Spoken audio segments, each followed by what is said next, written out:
The sleeping quarters aboard the Sci-HFY measured 3 meters by 4, smaller than Sarah's studio apartment on Earth had been, but the proportions felt different under the ship's artificial gravity. She'd stopped noticing the hum of the atmospheric processors after the second week, the way she'd stopped tasting the metallic edge in the recycled water. Adaptation, the briefing materials had called it, human resilience in action. Sarah sat on the edge of her bunk, reviewing the day's schedule on her tablet. 4 bonding sessions, 2 with species she'd worked with before, 2 with crew members making their first formal requests. The sessions would consume 14 hours of her 26-hour cycle, leaving her with just enough time to eat, document her observations, and sleep. She'd been doing this for 11 cycles now, and her body had learned the rhythm: wake, prepare, connect, document, sleep. Wake, prepare, connect, document, sleep. She pulled her hair back and secured it with the elastic band she kept on her wrist. Her reflection in the small mirror mounted above the sink showed someone who looked like Dr. Sarah Vance, xenobiologist, 34 standard years, assigned under the Terran Cooperation Clause. But the woman staring back at her had shadows under her eyes that hadn't been there 6 months ago, a tightness around her mouth that appeared sometime during the long journey from Earth. The tablet chimed. First session in 20 minutes. Sarah stood and stretched, feeling the familiar pull in her lower back from too many hours spent in positions the protocol required. She'd been athletic once, had run half marathons, practiced yoga in the mornings before work. Now her body felt like equipment, maintained for function rather than pleasure. She performed the stretches her physical therapist back on Earth had recommended, methodical and precise, not because they felt good, but because tomorrow's sessions required her to be flexible, resilient, available. The corridors of the Sci-HFY were quiet this early in the cycle. Most of the crew operated on overlapping but offset schedules, a necessity when accommodating 9 different species with incompatible circadian rhythms. Sarah passed a Thesh engineer coiled in one of the wall alcoves, its segmented body arranged in the resting posture she'd learned meant sleep or meditation. It didn't acknowledge her. Most of the crew didn't, outside of formal sessions. She was the human, the specialist, the one they came to when the protocol required it but didn't speak to in the communal spaces. The bonding chamber assigned for her first session was on Deck 7, one of the smaller ones designed for 2 participants. Sarah entered and immediately felt the temperature drop as the environmental controls adjusted for the Karathi physiology. She'd learned to dress in layers, to bring a thermal wrap for the sessions with cold-adapted species. The preparation had become automatic, another part of the routine her body performed without conscious thought. Sci-HFY arrived exactly on time, moving with that distinctive deliberation Sarah had come to recognize as nervousness. The Karathi's skin rippled through shades of pale violet and gray, colors Sarah's xenobiological training told her indicated anxiety and need. They'd done this 12 times now, these sessions, but Sci-HFY still approached each one as if it were the first. "Dr. Vance," Sci-HFY said, using the formal address the protocol required at the start of every session. "Sci-HFY," Sarah replied, and watched the Karathi's skin brighten slightly at the sound of her name. They took their positions on the platforms the chamber provided, Sarah settling into the curved seat, designed for human anatomy, while Sci-HFY arranged herself in the depression that accommodated her body's different structure. The space between them measured exactly 47 centimeters, the optimal distance the protocol had calculated for initial contact. Sarah had stopped using the measuring tools. Her body knew the distance now, could feel it in the air between them, in the way Sci-HFY's breathing pattern shifted when they were close enough. "Proceed with contact," Sarah said, the phrase required to begin. Sci-HFY's appendage extended, and Sarah felt the first touch against her forearm. Cool, textured, seeking. She held still and let Sci-HFY find the warmth she needed, the heat that radiated from Sarah's skin like a resource to be harvested. The monitors embedded in the chamber's walls activated, tracking their vital signs, recording the data that would be analyzed and filed and used to refine the protocol's ever-evolving parameters. Sarah focused on her breathing, on the rhythm she'd learned, calmed the Karathi nervous system. Slow inhale through the nose, hold for 3 seconds, exhale through the mouth, repeat. The meditation techniques she'd studied years ago, repurposed for this. Sci-HFY's appendage moved from her forearm to her shoulder, following the pathways they'd established in previous sessions, seeking the places where Sarah's body heat concentrated most densely. Minutes passed, then an hour. Salethi shifted closer, and Sarah adjusted her position to accommodate the movement, creating more surface area for contact. The Karathi's skin brightened, transitioning through gold and amber, and Sarah registered the change with the clinical detachment she'd trained herself to maintain. Positive response, protocol functioning as designed, participant achieving desired neurochemical state. But underneath the clinical observation, Sarah felt her own body responding. The heightened awareness of where Salethi touched her, the way her pulse had accelerated slightly, a physiological reaction the monitors would record and categorize and include in tomorrow's efficiency reports. The warmth building beneath her skin, not from the chamber's environmental controls, but from something deeper, something the briefing materials had mentioned but hadn't adequately prepared her for. Salethi's breathing changed, became slower, deeper. Her appendages tightened around Sarah's waist, pulling their bodies into closer alignment. The movement was documented in the protocol's progression charts, sanctioned and expected at this stage of the session, but it felt different from the diagrams Sarah had memorized. It felt like need, raw and urgent, like something breaking through the careful structure the protocol imposed. Sarah's breath caught, and Salethi responded immediately, her entire body pressing against Sarah's side, seeking contact along the full length of her torso. The chamber's temperature rose incrementally, compensating for their combined heat output, and Sarah became acutely aware of sweat forming at her temples, of her heart racing beyond the baseline the monitors expected, of the way her body had stopped distinguishing between therapeutic touch and something else entirely. The session lasted 12 hours. When it ended, they separated slowly, the monitors recording their return to individual baselines. Salethi's skin had settled into the soft amber that meant contentment, needs met, protocol successful. She touched Sarah's hand briefly before leaving, a gesture that carried no formal meaning but felt weighted with something Sarah couldn't name. Alone in the chamber, Sarah sat for a long time, not moving, not reviewing the data, just feeling the places on her body where Salethi had touched her, where the warmth still lingered like an echo. By the 18th cycle, Sarah had participated in bonding sessions with representatives of 6 different species. The Thesh engineer Vorik, whose thermal appendages left faint marks on her skin that faded within hours. The Yavani navigator, whose touch was so light, Sarah sometimes couldn't tell if contact had been made. The Karathi medical officer, who wasn't Salethi, but whose need felt identical, whose skin shifted through the same colors, whose breathing synchronized with hers in the same way. The sessions blurred together. Sarah stopped recording detailed observations in her personal logs and relied instead on the chamber's automated data collection. The information was the same anyway: elevated dopamine, synchronized heart rates, successful bonding metrics. The Terran Cooperation Committee received weekly reports documenting her effectiveness, the quantifiable improvements in crew performance that correlated directly with her participation in the protocol. She was succeeding. The data said so. The crew's efficiency ratings said so. The requests for her participation that increased every cycle said so. Sarah ate her meals in her quarters now, avoiding the communal spaces where she might encounter the crew members she'd bonded with outside the formal structure of the sessions. The first time she'd seen Salethi in the corridor, the Karathi's skin had brightened immediately, shifting into warm gold, and Sarah had felt her own body respond, pulse quickening, awareness sharpening, heat building under her skin. But Salethi had passed without speaking, following the protocol's guidelines about maintaining professional boundaries outside of sessions, and Sarah had continued to her quarters with the feeling that something important had been violated, even though all the rules had been followed. The tablet chimed. Session in 30 minutes. Sarah dressed mechanically, pulling on the thermal layers she'd need for the session with the Dreth communications officer. The Dreth ran cold, even colder than the Karathi, and their bonding requirements involved sustained contact along the spine, where human body heat concentrated near major blood vessels.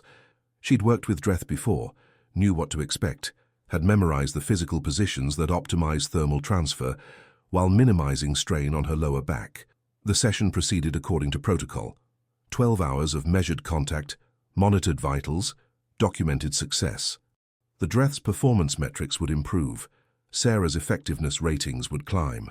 The cycle would continue. Afterward, Sarah stood in the sonic shower in her quarters and let the vibrations work through her muscles. Her body ached in ways that weren't quite pain, weren't quite pleasure, but existed in some undefined space between the two. She'd stopped trying to categorize the sensations. The protocol didn't require her to understand what she felt, only to provide what others needed. She pulled on the sleep clothes she kept folded at the foot of her bunk and checked her tablet. 3 messages from the Terran Cooperation Committee, each one praising her work, her dedication, her invaluable contribution to the success of the Convergence Protocol. 1 message from her sister back on Earth, asking when she'd be home, saying their mother missed her, reminding her that she had a life waiting for her beyond this assignment. Sarah deleted the message without responding. She'd stopped answering personal communications after the 10th cycle, when she'd realized she had nothing to say that wouldn't sound like complaint or confession. How could she explain what it felt like to be needed this way? To have her body catalogued and optimized and scheduled like equipment? To feel her boundaries dissolving in the face of need that was real and urgent and never-ending? She lay down on her bunk and closed her eyes, but sleep didn't come easily anymore. Her body remained alert, anticipating touch that wouldn't arrive until the next scheduled session, responding to absent need, like phantom pain. The dreams when they finally came were vivid and disorienting, hands on her skin that belonged to no particular species, warmth that came from bodies she couldn't identify, desire that had no clear object or direction. She woke 6 hours later, feeling less rested than when she'd lain down. The tablet chimed. First session in 20 minutes. The request came through official channels, flagged as priority, signed by the ship's commanding officer. A special session, duration unspecified, with multiple participants simultaneously. The protocol had provisions for group bonding, though Sarah had never participated in one. The documentation explained that such sessions accelerated connection building in crews facing critical deadlines or high-stress operations. The Veshartir was approaching the relay station at Vathos ahead of schedule, and the crew needed to demonstrate maximum cohesion for the evaluation that would determine the protocol's future implementation across the fleet. Sarah reviewed the request 3 times before accepting. 4 participants, Salethi, Vorik, the Yavani navigator, and a Korathi she hadn't worked with before. Duration, 18 hours. Objective, demonstrate advanced multi-species bonding capacity with human facilitation. The bonding chamber assigned for group sessions was significantly larger, its environmental controls calibrated to balance the needs of multiple species simultaneously. Sarah arrived first and took her position on the central platform, the one designed for human physiology and optimized for maximum accessibility from multiple angles. The positioning felt clinical and exposing in equal measure. Salethi entered first, her skin already shifting through amber and gold, colors Sarah now recognized as anticipation. Vorik followed, his thermal appendages already extending in preparation for contact. The Yevani navigator moved with characteristic silence, taking position without the formal acknowledgements the other species used. The second Korathi, identified in the session notes as Vethir, approached last, skin rippling through shades Sarah had learned to read as uncertainty mixed with need. The session began with the standard protocols, each participant establishing initial contact according to their species-specific requirements. But the presence of multiple bodies changed the dynamic entirely. Sarah became aware of touch from different directions, of temperatures ranging from the Yavani's ambient coolness to Vorik's intense thermal output. Her body worked to regulate, to distribute heat, to maintain the steady breathing that kept everyone's nervous systems synchronized. An hour passed, then 2. The participants shifted positions according to patterns the protocol had established, rotating access to the contact points that provided what each species needed. Sarah focused on maintaining her role as anchor, as source, as the stable center around which the others organized themselves. But the accumulation of sensation made focus difficult. She became hyper-aware of where each body touched hers, of the different textures and temperatures, of the way her own responses multiplied and confused themselves in the face of simultaneous need. Salethi's appendages curled around her waist from behind, while Vorik maintained contact with her hands and forearms. The Yavani navigator pressed against her left side, barely perceptible but present. Vethir sought contact with her neck and shoulders, movements tentative and exploratory. Sarah's breathing accelerated despite her attempts to control it, and all 4 participants responded to the change, their own rhythms adjusting, their contact intensifying. The monitors tracked it all: the synchronized heart rates, the elevated neurochemical markers, the successful bonding metrics being achieved across multiple species simultaneously. But the data couldn't capture what Sarah felt: the overwhelming awareness of being surrounded, needed, consumed by the desperate connection hunger of beings who experienced isolation as a biological threat. Her body responded on levels that bypassed conscious thought. Heat building under her skin, not from external temperature but from arousal that had nowhere to direct itself, that existed purely as physiological reaction divorced from desire or choice. Hours accumulated. The participants' positions shifted and reconfigured, but the fundamental dynamic remained. Sarah at the center, providing, while the others arranged themselves around her need like planets orbiting a sun. She lost track of time, of individual participants, of the distinction between her body as therapeutic instrument and her body as something capable of its own wanting. When the 18-hour session finally ended, Sarah couldn't immediately stand. Her muscles had locked from holding positions for too long, and her nervous system was overloaded from processing too many simultaneous points of contact. The participants separated slowly, each one displaying the physical markers of successful bonding: Seleth's contented amber, Vorik's thermal appendages retracted and calm, the Yavani's satisfied stillness, Vethir's brightening skin. They left without the customary acknowledgements, following the protocol's post-session guidelines for group bonding. Sarah remained on the platform, alone in the chamber, feeling the absence of touch like cold water, like something essential had been withdrawn. Her body trembled with exhaustion and something else, something that felt like loss or grief, or the aftermath of intimacy that had been real but not chosen, needed but not wanted. She made it back to her quarters before the shaking became too severe to walk. She lay on her bunk fully clothed and closed her eyes, but the sensation of multiple bodies pressed against hers persisted, memory encoded so deeply that her skin couldn't distinguish past from present. The tablet chimed. Next session in 8 hours. Sarah didn't move. For the first time since arriving aboard the Sci-HFY, she considered refusing a session request. The thought felt like falling, like discovering the floor beneath her had never been solid at all. The message from the Terran Cooperation Committee arrived during her sleep cycle, interrupting the fitful unconsciousness that had replaced actual rest. Sarah read it on her tablet, squinting against the screen's brightness in the darkened quarters. Her performance metrics had exceeded all projections. The multi-species bonding session had demonstrated capacity levels that suggested humans could facilitate connection for significantly larger crew complements than initially calculated. Based on her success, the committee was recommending expansion of the protocol, with Dr. Sarah Vance designated as the primary training model for additional human specialists who would be recruited and deployed across the fleet. The message concluded with congratulations and a formal commendation that would be added to her service record. Sarah set the tablet down and stared at the ceiling of her quarters. The metal panels above her bunk had acquired a scratch pattern she'd memorized over the past weeks, a topography she could navigate with her eyes closed. She'd been aboard the Sci-HFY for 23 cycles now, participating in bonding sessions for 16 of those, and she could no longer remember clearly what it had felt like to inhabit her body without the protocol's framework. She tried to recall the person who had boarded this ship 11 cycles ago. Dr.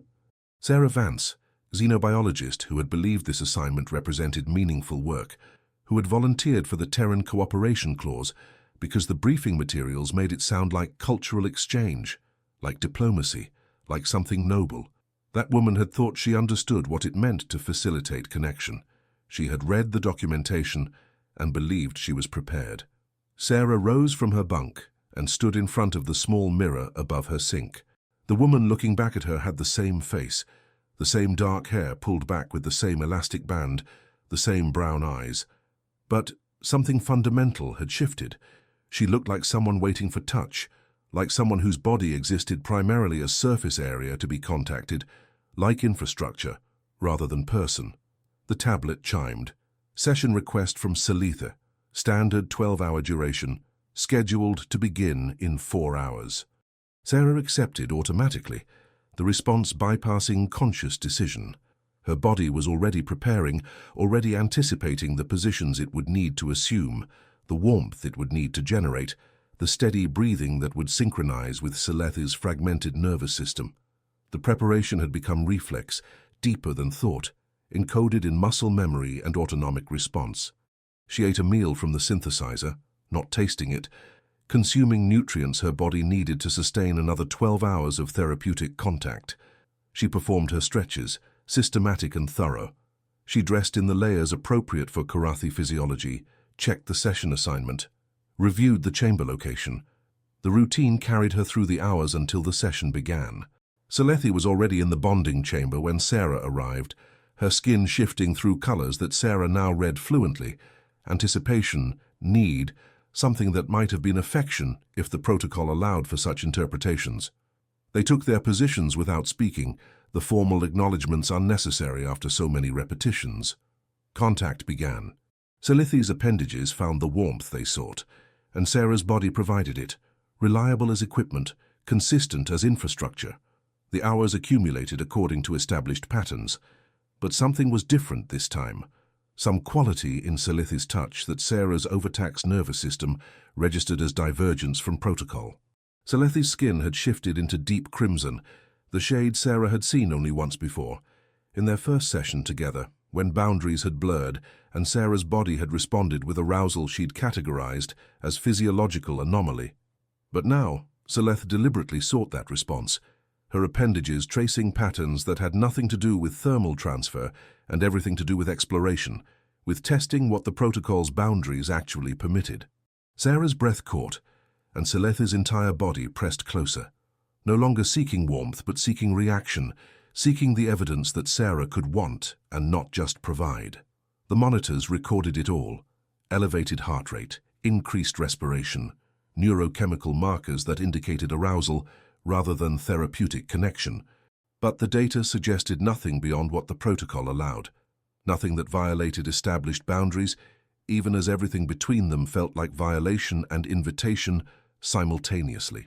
Sarah should have maintained her clinical detachment, should have redirected Sci-HFY's contact back to approved patterns, should have remembered that her role was to facilitate what others needed, rather than acknowledge what she might want. But she was so tired of performing, so exhausted from being needed without being seen, so desperate for touch that recognized her as someone capable of desire rather than just a warm body providing therapeutic service. She shifted position, creating access where the protocol didn't require it, but didn't forbid it either, and Sci-HFY responded immediately, skin brightening into shades of crimson and gold that Sarah had no reference material to interpret. The contact intensified, moved beyond the established progressions into territory. The documentation acknowledged existed, but provided no clear guidance for navigating. The session lasted 14 hours instead of 12, extended by mutual decision that required no verbal negotiation. When it ended, neither of them returned immediately to baseline. Sci-HFY's skin remained bright, colors shifting through patterns Sarah recognized as contentment, but mixed with something else, something that looked like distress or confusion, or the aftermath of crossing a line that couldn't be uncrossed. "Dr. Vance," Sci-HFY said, using the formal address even though nothing about the session had felt formal. "Sci-HFY," Sarah replied, and heard the exhaustion in her own voice. They separated slowly, Sci-HFY's appendages lingering on Sarah's skin longer than protocol required, and Sarah let her, too tired to maintain boundaries that felt increasingly arbitrary.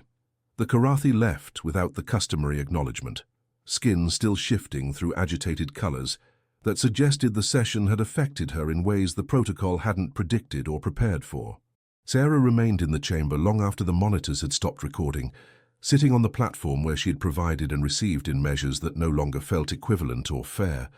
Her body ached with a particular quality of exhaustion that came from being used and wanting simultaneously, from having boundaries that existed only in documentation while disappearing entirely in practice. The tablet chimed. Next session in 6 hours. Sarah looked at the request notification. 2 participants, 15 hours. Priority flagged by the commanding officer. For the first time since arriving aboard the Sci-HFY, Sarah opened the settings on her tablet and navigated to the option she'd never considered before. Request personal leave for medical assessment. Her finger hovered over the confirmation button. The protocol needed her. The crew needed her. The entire convergence framework that promised to rebuild connection across a galaxy, learning to live with scarcity, needed her to continue providing what only humans could provide. Sarah closed the settings and accepted the session request. The personal quarters assigned to senior crew members were larger than Sarah's, designed with space for the small rituals different species used to mark territory as their own. Sci-HFY had requested that Sarah come here instead of meeting in a bonding chamber, citing the need for what the Karathi called context conversation, discussion that required physical proximity but wasn't formal enough for protocol documentation. Sarah stood in the doorway, hesitant to enter. The space felt intimate in a way the bonding chambers never did, despite the hours of sustained physical contact those chambers witnessed. Sci-HFY had arranged her quarters with the aesthetic preferences common to Karathi. Soft ambient lighting that shifted through gentle colors, surfaces designed for thermal comfort, a humidity level that made Sarah's skin feel immediately damp. "Please," Sci-HFY said, gesturing toward a seating area configured for human anatomy. The consideration felt significant, the acknowledgement that Sarah's body had specific needs that Sci-HFY had learned to accommodate. Sarah sat, and Sci-HFY took position nearby, close enough that her presence registered as weight and temperature, but not close enough to constitute formal contact. The distance felt deliberate, measured, like Sci-HFY was trying to navigate proximity without triggering the automatic responses their bodies had been trained to perform. "The evaluation at Vathos," Sci-HFY began, her skin shifting through cautious violet and grey. "The protocol administrators will review all session data. They will measure success by metrics that do not account for cost." Sarah waited, not certain what response Sci-HFY wanted or what Sarah herself could safely offer. "Your effectiveness ratings are exceptional," Sci-HFY continued. "Every participant reports positive outcomes. The crew's performance has improved beyond projected parameters. By all documented measures, the protocol is functioning as designed." Her skin darkened, colors cycling through shades Sarah had learned meant distress. "But I observe you in the communal spaces when you believe no one is watching. I see the way you hold yourself, the way you have stopped eating with others, the way you move through corridors as if your body is something separate from you." Sarah's hands tightened on the armrests of her seat. "I'm fulfilling my assignment." "You are," Sci-HFY agreed, with precision that suggests you have learned to function despite, rather than because of well-being. The Karathi's appendages moved in the gesture Sarah recognized as offering, as the physical expression of care that her species used when empathic networks failed. "I am concerned that the protocol has found in you a capacity for endurance that it mistakes for consent." The words settled between them with uncomfortable weight. Sarah wanted to deny them, to insist that she had volunteered for this assignment, that she continued to accept session requests because she believed in the work. But sitting in Sci-HFY's quarters, away from the monitors and the documentation and the official framework that gave structure to what happened between them, Sarah couldn't locate the conviction that had carried her through the past weeks. "What do you want me to say?" Sarah asked, hearing the exhaustion in her own voice. Sci-HFY's skin brightened slightly, shifting into amber that looked like sadness mixed with something gentler. "I want you to acknowledge that you are not infrastructure, that your body's capacity to provide does not obligate you to provide without limit, that our need for connection does not entitle us to yours." Sarah looked away, unable to maintain eye contact with someone whose touch she knew more intimately than her own. The protocol requires what we allow it to require," Sci-HFY interrupted, an unusual breach of the careful politeness Karathi typically maintained. "I have reviewed the documentation extensively. The provisions for human participation include protections for well-being that are never enforced, because humans like you do not invoke them. You accept every request. You extend sessions beyond scheduled durations. You participate in configurations that exceed recommended contact thresholds." Her skin darkened further. You are harming yourself to demonstrate exceptional performance, and we are allowing it because the results serve our collective interests. The analysis was accurate enough that Sarah felt it physically, like pressure behind her sternum, like something essential being compressed beyond sustainable limits. She thought about the message from the Terran Cooperation Committee, about being designated as the training model for additional specialists, about her success metrics being used to establish expectations for others. "If I refuse sessions, the protocol fails," Sarah said quietly. "The crew's performance declines. The evaluation at Vathos demonstrates insufficient human capacity for sustained multi-species bonding. The entire framework gets reassessed or abandoned." "Perhaps it should be," Seletha replied, and her skin shifted into colors Sarah had never seen, deep purple threaded with gold, something that looked like determination mixed with grief. "Perhaps a system that requires you to sacrifice yourself to sustain it is one that deserves to fail." Sarah stood abruptly, needing distance from words that felt too close to thoughts she'd been suppressing. "You don't understand what you're asking. The scarcity isn't going away. The isolation your species experiences won't improve without intervention. The convergence protocol is the best solution we have for rebuilding connection across difference." "At what cost?" Seletha asked, rising but maintaining careful distance. "At what point does the cost to you exceed the benefit to us? And who is responsible for calculating that threshold? The administrators who designed the protocol, the crew who benefits from your participation, or you, who has apparently decided that your own well-being is less important than demonstrating human utility?" The question hung between them, unanswerable because answering it required Sarah to acknowledge things she'd been avoiding since arriving aboard the Veshar. That she'd volunteered for this assignment, partly because she'd been running from a life on Earth that felt empty of purpose. That being needed felt better than being alone, even when being needed consumed her. That she'd learned to mistake service for connection, utility for intimacy, being essential for being valued. "I should go," Sarah said, moving toward the door. "I have a session in 3 hours. "Sarah," Seletha said, using her first name for the first time outside of formal sessions, and something in Sarah's chest cracked at the sound of it. "You can refuse. The protocol includes provisions for participant well-being that supersede scheduling requirements. You can say no." Sarah paused in the doorway, not turning around. "And then what?" "I stop being useful, stop being needed, and discover that without the protocol I'm just someone taking up space on a ship full of people trying to survive scarcity I can't fix." She left before Seletha could respond, but the Karathi's colors followed her into the corridor, that deep purple threaded with gold that Sarah couldn't interpret, but felt in her body like an ending, like something precious being acknowledged too late. Sarah initiated the medical assessment protocol at 0300 hours, when the ship's corridors were as empty as they ever got, and the likelihood of encountering crew members she'd bonded with approached zero. The medical bay was automated, designed to accommodate basic diagnostics for multiple species, without requiring dedicated personnel. Sarah activated the human-specific protocols and submitted to the scanning processes that would measure everything the protocol considered relevant to her continued participation.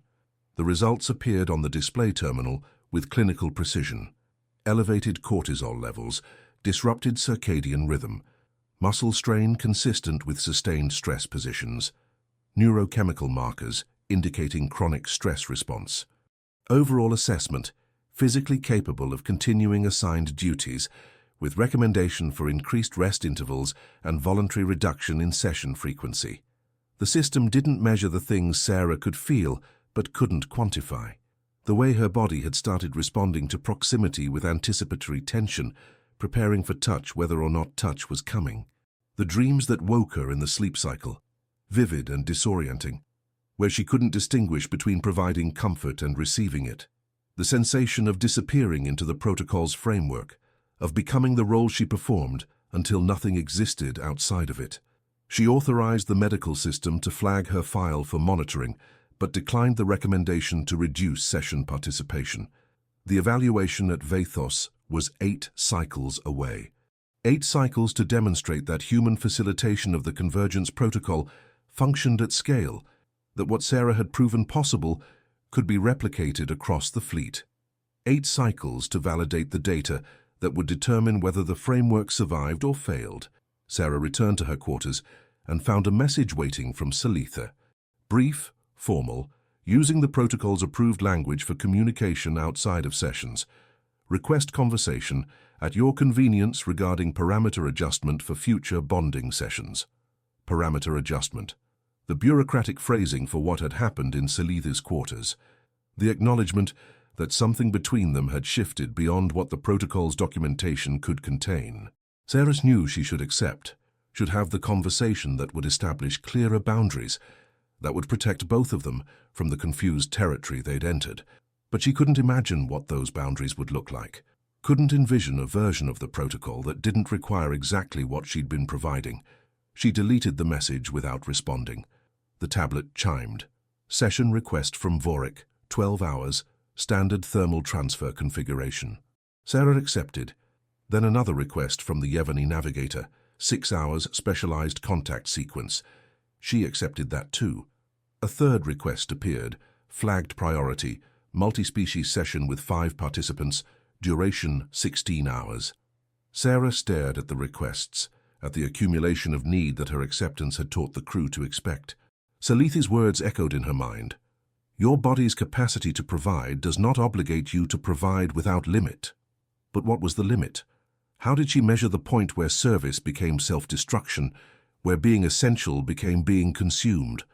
The protocol had no guidance for that calculation, no metrics that accounted for the slow erosion of boundaries between her body as therapeutic instrument and her body as something that belonged to her.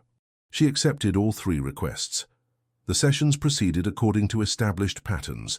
Vorik's thermal appendages found the heat they needed. The Yevony navigator achieved the subtle synchronization their species required. The multi-species session demonstrated the advanced bonding capacity that would be highlighted in the evaluation report. Sarah's body performed its role with the reliability that had earned her exceptional effectiveness ratings. But something had changed.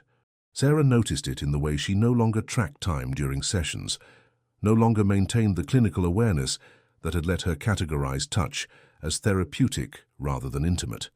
She noticed it in the way her breathing synchronized with participants' rhythms without conscious effort, her body responding to their needs before her mind registered what was being requested. She noticed it in the complete absence of resistance, the way she'd stopped experiencing sessions as something she agreed to and started experiencing them as something that happened to her, inevitable as gravity, beyond the reach of choice. After the multi-species session ended, Sarah remained in the bonding chamber until the automated systems began their cleaning cycle, until the gentle alarm indicated she needed to vacate so the chamber could be prepared for its next scheduled use. She walked back to her quarters on legs that trembled with exhaustion, feeling the phantom impression of 5 different bodies pressed against hers, seeking connection through her flesh, while she disappeared into the providing.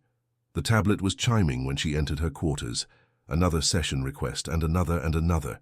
Sarah sat on the edge of her bunk and watched the requests accumulate. 12 sessions scheduled over the next 4 cycles.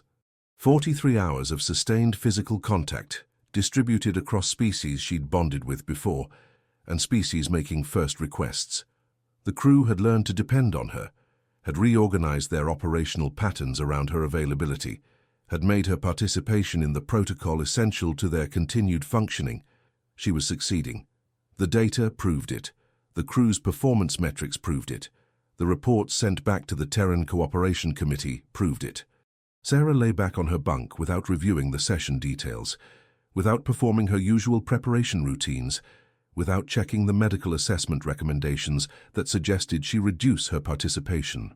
She closed her eyes and felt her body preparing anyway, muscle memory and autonomic response already configuring themselves for the touches that would come, for the needs she would meet, for the connection she would facilitate while experiencing none herself. The tablet chimed again. New message from the ship's commanding officer, commending her dedication and informing her that preliminary reports to the Vathos Evaluation Committee had generated significant interest in expanding the protocol based on her demonstrated capacity. Sarah didn't read beyond the first paragraph.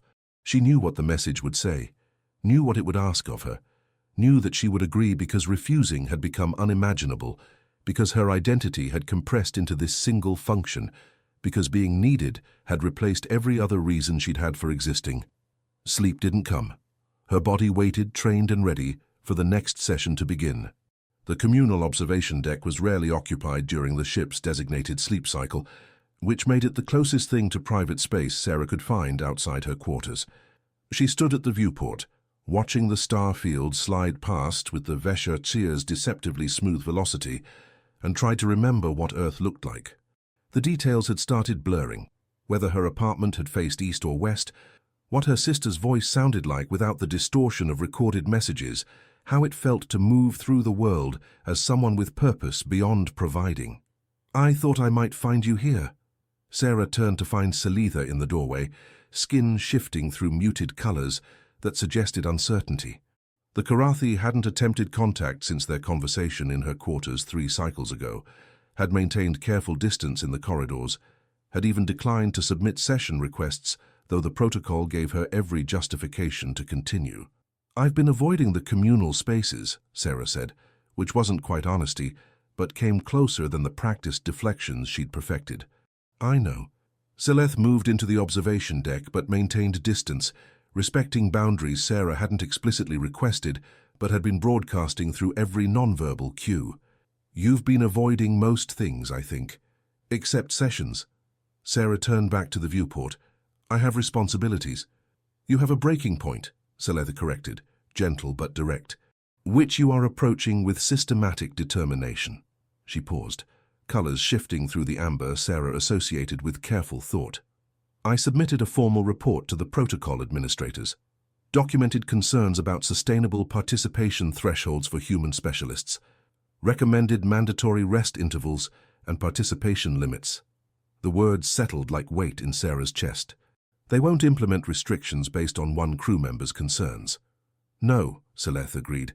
"They will wait until you fail in a way that cannot be ignored, then implement reactive policies that protect the protocol rather than participants." Her skin darkened into shades that looked like frustration mixed with grief. "But I needed you to know that I tried, that I am not passively benefiting from your self-destruction while pretending ignorance."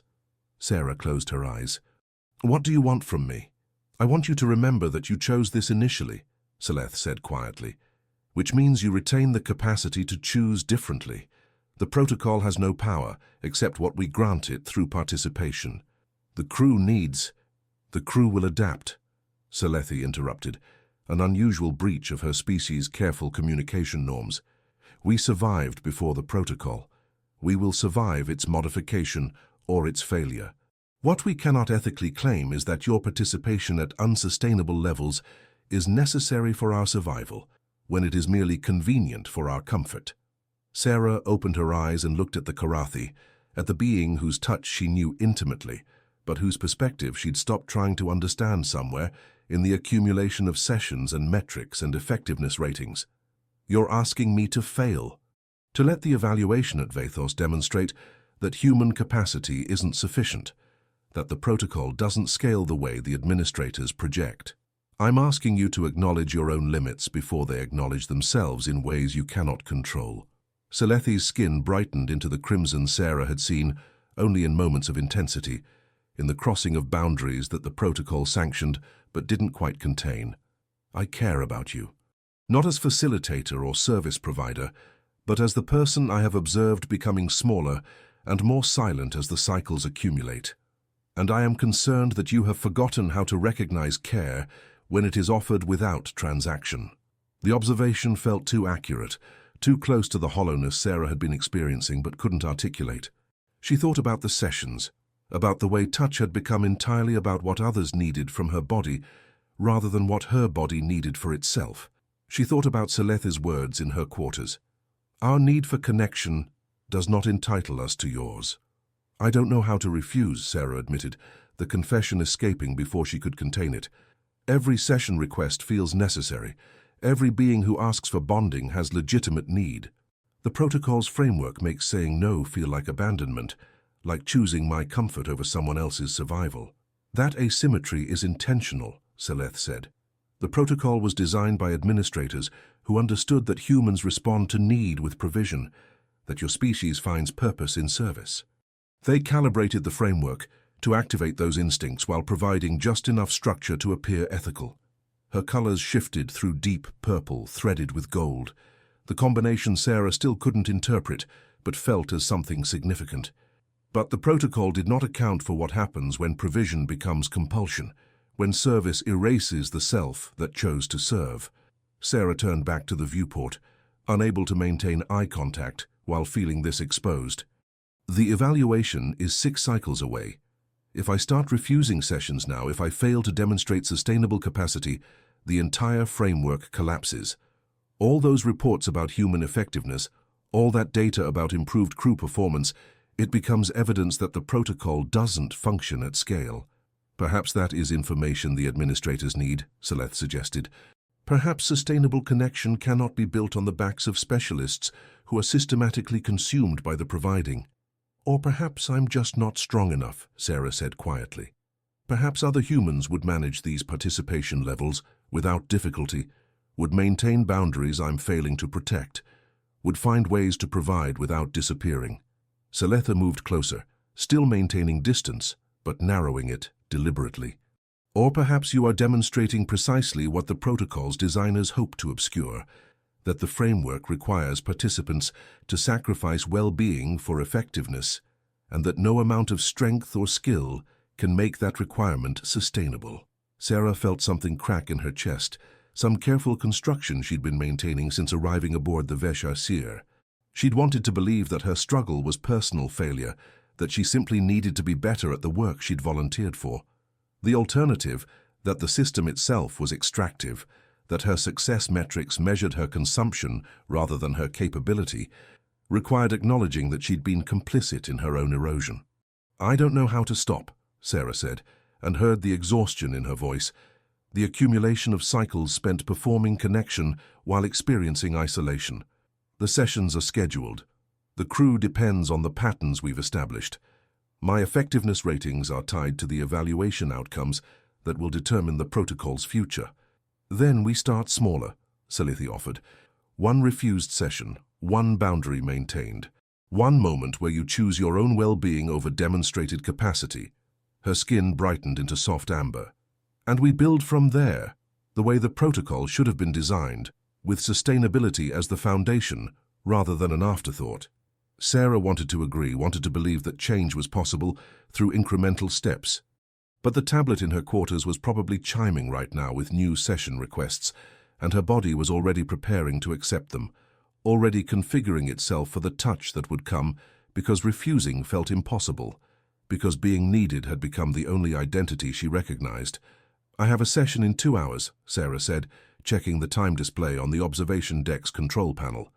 With whom? Salethi asked. Sarah tried to remember, to call up the schedule she'd reviewed earlier. Vorik, I think.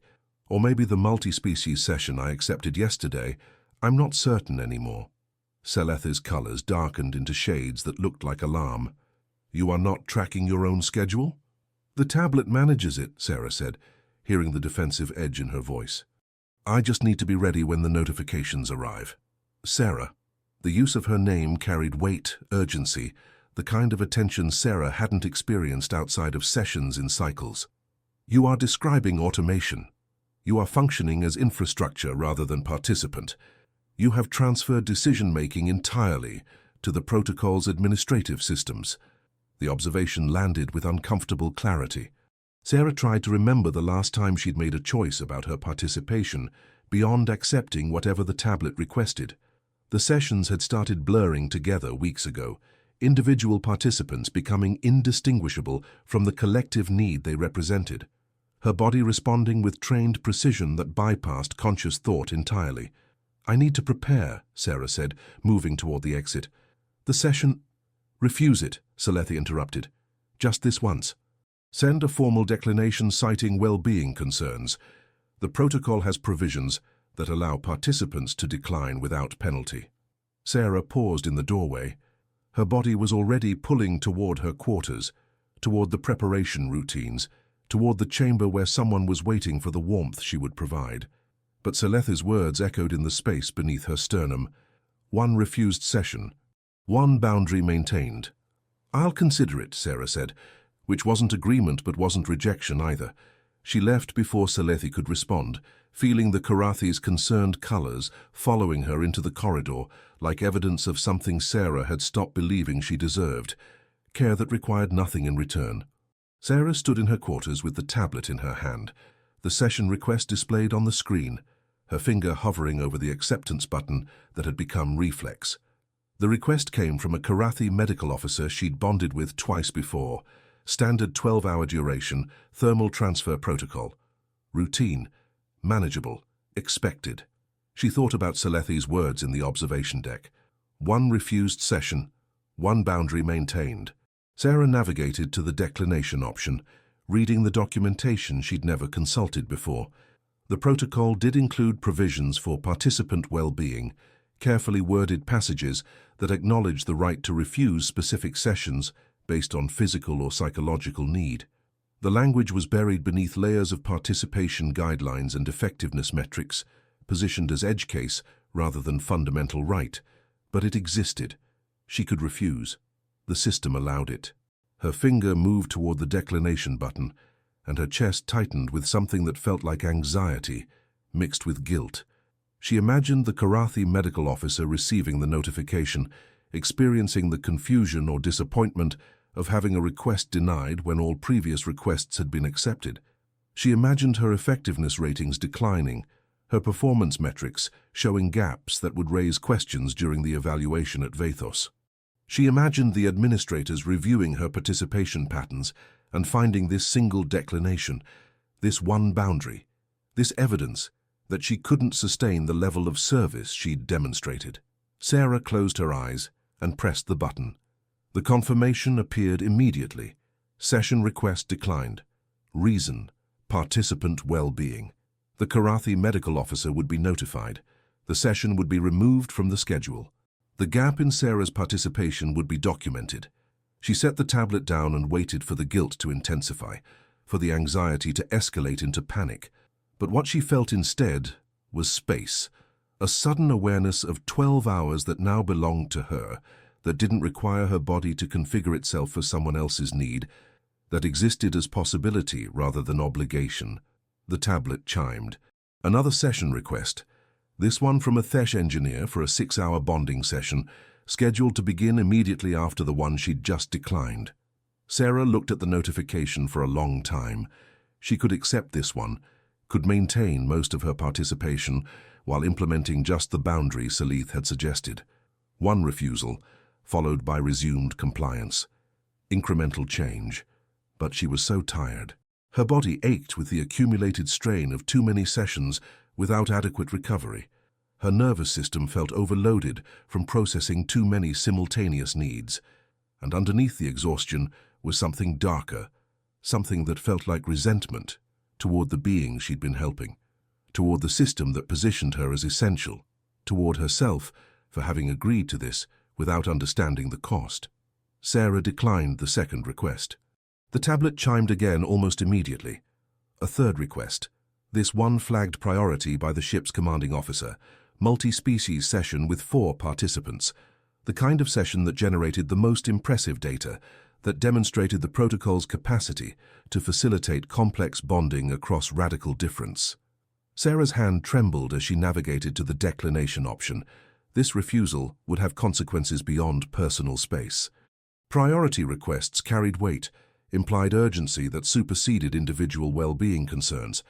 Declining would trigger review, would generate questions about her continued effectiveness, would potentially impact the evaluation outcomes that determined the protocol's future. She declined it anyway, 3 refusals in the span of 10 minutes. Sarah set the tablet on her bunk and sat beside it, feeling the absence of scheduled sessions like vertigo, like the structure that had been holding her upright had suddenly dissolved. Her body didn't know what to do with the space, how to inhabit time that required nothing, that allowed her to exist without purpose or function. The tablet chimed again.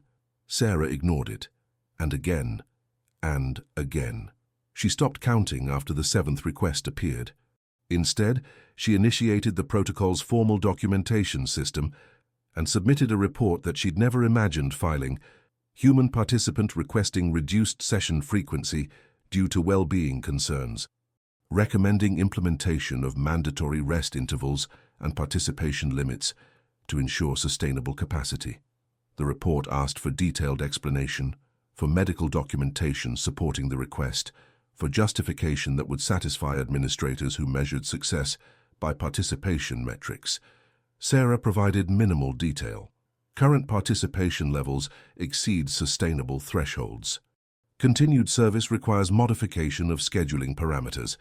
She submitted the report and waited for the response that would either grant her request or override it with requirements that prioritize the protocol's needs over her own.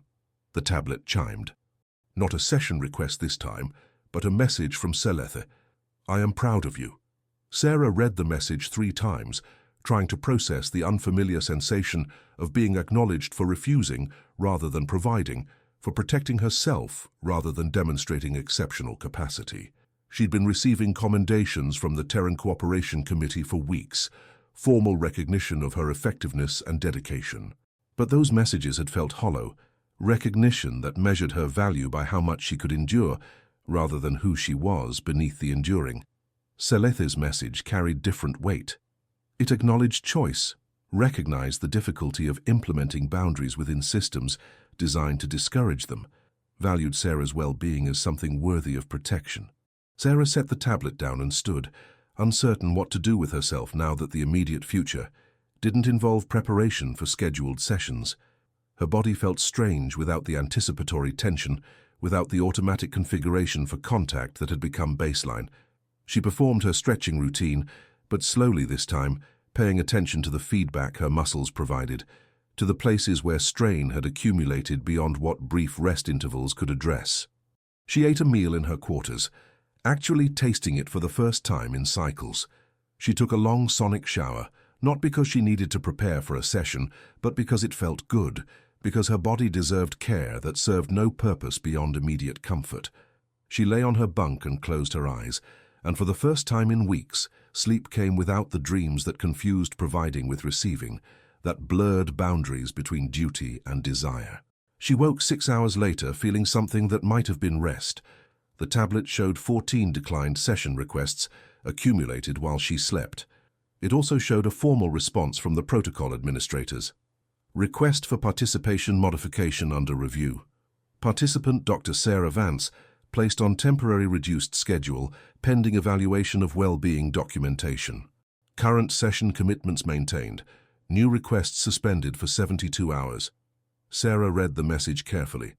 It wasn't the comprehensive change Sci-HFY had advocated for, wasn't the systematic restructuring the protocol required, but it was acknowledgement, however minimal, that participation had limits, that Sarah's capacity wasn't infinite, that the framework needed to account for sustainability rather than just effectiveness. She had 72 hours with no new session requests, 3 cycles to recover, to remember what her body felt like without the constant preparation for contact, to consider whether she wanted to continue this assignment or if refusing was the beginning of a different choice entirely. The tablet chimed. A message from the Terran Cooperation Committee requesting immediate consultation regarding her reduced participation and its potential impact on the Vathos evaluation. Sarah looked at the message for a long time. Then she set the tablet down without responding and returned to sleep. The consultation with the Terran Cooperation Committee proceeded exactly as Sarah had anticipated. 3 administrators appeared on the screen in her quarters, their expressions carefully neutral, their questions precisely calibrated to assess whether her participation reduction represented temporary adjustment or fundamental failure. They referenced her exceptional effectiveness ratings. They highlighted the evaluation at Vathos, now just 4 cycles away. They emphasized the importance of maintaining demonstrated capacity through the assessment period. They never directly ordered her to resume full participation. The protocol's provisions for well-being prevented such explicit coercion. But they made clear that her reduced schedule represented deviation from established patterns, that any gaps in the data would require explanation during evaluation, that the success of the entire framework depended on consistency rather than interruption. Sarah listened without responding to the implicit pressure. When they asked her to confirm her commitment to the protocol's objectives, she provided the minimal affirmation required. I remain committed to sustainable participation within appropriate thresholds. The administrators exchanged glances that suggested her phrasing hadn't provided the reassurance they sought, but they couldn't force her to elaborate, couldn't compel her to commit to participation levels that exceeded documented well-being recommendations. The consultation ended with careful reminders about the significance of the upcoming evaluation and the importance of human specialists demonstrating reliable capacity. After they disconnected, Sarah sat in the quiet of her quarters and felt the pressure of their unstated expectations like physical weight. The protocol had been designed to make refusal feel like failure, to position boundaries as betrayal of the collective good. She'd internalized that framework so thoroughly that even now, with medical documentation supporting her reduced participation, she felt guilty for protecting herself. The tablet chimed. A message from Seleth. Would you be willing to meet me in the observation deck? Not for a session, just conversation. Sarah considered declining, uncertain whether she had energy for interaction that required anything from her. But Seletha had been the only being aboard the Vaishasir who acknowledged Sarah's deterioration, who cared about her well-being beyond how it impacted performance metrics. That recognition felt valuable enough to warrant the effort. She found Seletha at the viewport, skin shifting through the muted colors Sarah associated with contemplation. The Karathi turned when Sarah entered, and her colors brightened into soft amber, pleasure at Sarah's arrival, unconnected to any request for bonding or service. "Thank you for coming," Seletha said. "I wasn't certain you would." Sarah moved to stand beside her at the viewport. "I wasn't certain either." They stood in silence for several minutes, watching the star field rotate past with the ship's movement. Sarah noticed details she'd stopped registering weeks ago, the way certain stars appeared to pulse with the distance they'd traveled, the patterns formed by cluster formations, the vast darkness between points of light that suggested emptiness or possibility, depending on interpretation. "I attended a council session yesterday," Seletha said eventually. "The crew's senior officers discussing the Vathos evaluation and what data we need to present." Her skin darkened into shades that looked like discomfort.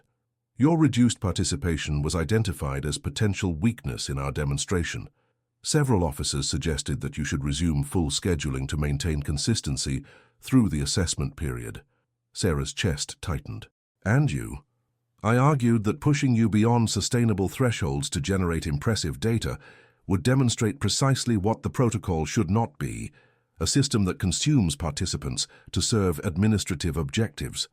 Selethi's colors shifted through purple threaded with gold, that combination Sarah still couldn't fully interpret. "I was outvoted. The council submitted a formal request that you return to standard participation levels for the remaining cycles before evaluation." Sarah closed her eyes. She'd known the pressure would intensify, that her refusal to provide without limit would eventually generate systemic response. But hearing it stated explicitly that the crew's leadership had collectively decided her well-being mattered less than their evaluation performance made the extraction undeniable. "They can't compel me," Sarah said quietly. "The protocol's provisions—" "They can't compel you," Seleth agreed, "but they can make clear that your refusal will be interpreted as failure to fulfill your assignment, that the evaluation will document human capacity as insufficient, that the framework you came here to support will collapse because you chose protection over provision." She paused, skin rippling through agitated colors. "They are using the same instincts the protocol was designed to exploit. Your desire to serve, your sense of responsibility, your unwillingness to abandon beings who genuinely need connection." The analysis was accurate enough that Sarah felt it like nausea. She'd volunteered for this assignment because she wanted her work to matter, wanted to contribute to something larger than herself. The briefing materials had made it sound noble, human specialists facilitating connection across a galaxy, learning to survive scarcity. They hadn't mentioned that facilitating connection would require disappearing into it, that serving would mean being consumed, that the scarcity she'd come to address would ultimately include her own diminishment. "What do you think I should do?" Sarah asked. Seletha's colors shifted through careful consideration. "I think you should refuse. I think you should maintain the boundaries you've begun establishing and allow the evaluation to document accurate limitations rather than unsustainable performance." I think the protocol needs to fail in its current form so it can be redesigned with sustainability as foundation rather than afterthought. She turned to face Sarah directly. But I also recognize that choosing yourself over the collective feels impossible when you've been trained to measure your value by how much you provide.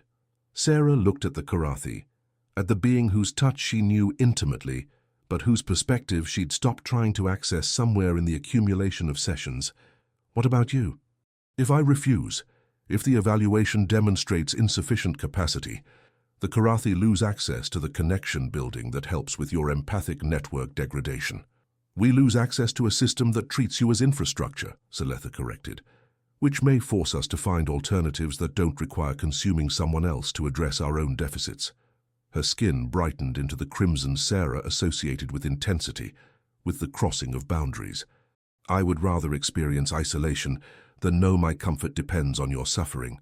That is the minimum ethical standard any connection should meet. Sarah felt something shift in her chest, some careful construction loosening enough to allow grief through. She'd been so focused on providing what others needed that she'd stopped considering whether their need entitled them to what she was sacrificing. The protocol had positioned her as essential, had made her participation seem necessary for others' survival, had obscured the difference between facilitating connection and being consumed by the facilitating. I'm afraid, Sarah admitted. If I refuse, if I let the evaluation document my limitations, then everything I've endured becomes pointless. All those sessions, all that accumulated strain, all the boundaries I've already lost, they only mean something if the protocol succeeds. If it fails, then I was just someone who let herself be used without achieving anything valuable. Or, Seletha offered gently, you become someone who demonstrated the cost of systems that prioritize effectiveness over sustainability. Someone whose refusal creates space for better frameworks. Someone whose boundaries teach administrators what genuine care requires. Her colors shifted through soft amber. That is not pointless. That is essential information that can only be learned through someone choosing themselves despite pressure to provide. Sarah wanted to believe it, wanted to imagine that her refusal could generate positive change rather than just representing personal failure. But the evaluation was 4 cycles away, and she could feel the pressure building from the administrators, from the council, from her own internalized conviction that her value depended on her utility. I don't know if I'm strong enough, Sarah said quietly. Seletha's appendage extended slowly, not seeking contact but offering proximity, letting Sarah choose whether to close the distance. Strength is not enduring beyond your capacity. Strength is recognizing when endurance becomes destruction and choosing differently. Sarah looked at the offered appendage, at the gesture that carried no protocol framework, no documented requirement, no administrative expectation. Just connection offered freely, without the weight of need or the pressure of providing. She extended her hand and felt Seletha's cool surface meet her warmth, contact that required nothing from her except willingness to receive care that served no purpose beyond her own well-being. They stood together at the viewport, hands connected, watching the stars slide past while Sarah tried to remember what it felt like to be someone capable of receiving rather than just providing. The remaining 4 cycles before the Vathos evaluation passed with strange simultaneity, time moving both too quickly and not quickly enough, urgency and suspension existing together in ways that made Sarah feel constantly disoriented. She maintained her reduced schedule despite escalating pressure from the protocol administrators and the ship's council. 3 sessions per cycle instead of 8 or 9, formal rest intervals. Participation only when her medical assessments indicated adequate recovery. The crew noticed. Sarah saw it in the way beings she'd bonded with watched her in the corridors, their expressions or colors or postures carrying confusion or disappointment or something that looked like betrayal. She'd established patterns they'd learned to depend on, and her refusal to maintain those patterns disrupted the equilibrium the ship had achieved. Seletha remained constant, present without pressure, offering conversation that required nothing therapeutic. They met in the observation deck most cycles, standing together at the viewport, sometimes talking, sometimes just existing in proximity that didn't demand anything from either of them. Sarah learned things about Seletha she'd never known despite their numerous bonding sessions, that she'd been a navigation specialist, before the empathic network degradation forced her into less demanding work, that she composed music in a form Sarah's human perception couldn't fully process, that she experienced guilt about participating in Sarah's consumption even while benefiting from it. "I could have refused to submit session requests," Seleth said during one of their meetings, her skin shifting through troubled colors. "I knew you were struggling. I saw the signs. But I told myself that as long as you accepted, as long as the protocol sanctioned it, my participation was ethically neutral." "It was sanctioned," Sarah said. "The framework permitted everything that happened." "Permission is not the same as rightness," Seleth countered. "The protocol gave us permission to use you beyond sustainable limits. But we chose to use that permission. We chose to prioritize our own relief over your well-being. That choice carries moral weight, regardless of what the documentation allowed." Sarah considered the observation, recognizing truth in it, but also recognizing the complexity beneath the surface. "You're being harder on yourself than necessary. You couldn't have known what I wasn't telling anyone." "I could have asked," Seleth said quietly. "I could have verified that your continued acceptance represented genuine consent rather than inability to refuse. I could have acknowledged that a system designed to exploit human instincts toward service might produce participation that looked voluntary, but wasn't." Her colors darkened into deep purple. "Instead, I took what was offered and told myself your compliance meant you were fine."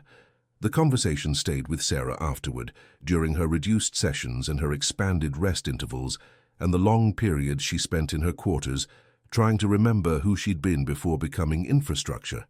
She thought about the beings who had submitted requests and accepted her participation without questioning whether the protocol's framework adequately protected her. She thought about the administrators who had designed a system that positioned human capacity as infinite, as long as the data suggested successful outcomes. She thought about herself, about the woman who had volunteered for this assignment, believing service was the same as connection, believing being needed was the same as being valued. The night before the ship reached Vathos, Sarah couldn't sleep. She lay on her bunk reviewing the past weeks, calculating the sessions she'd refused against the ones she'd accepted, trying to determine whether her boundaries had been sufficient or if she'd simply delayed her consumption rather than preventing it. The evaluation would happen regardless. The administrators would review the data, assess the protocol's effectiveness, determine whether human specialists could be deployed at scale.